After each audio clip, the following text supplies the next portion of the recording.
Asike sikhumbuzane lokho okuncane nje ngaphambi kwesiqala usuku. uDr Thabile the Blue Clinic emadoda eseThekwini.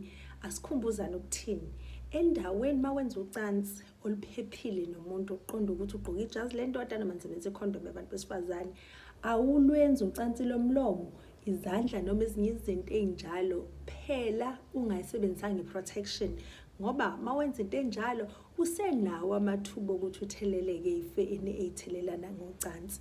Kubalulekile ukuthi lapho sitheleleke enkonzweni yasekamereni, la sasikhona ukuthi kumele iphephe leyo nkonzo, siyiphephisa ngokuphelela, siyiphephise lapho sesisebenzisa izitho zangasese kuphela.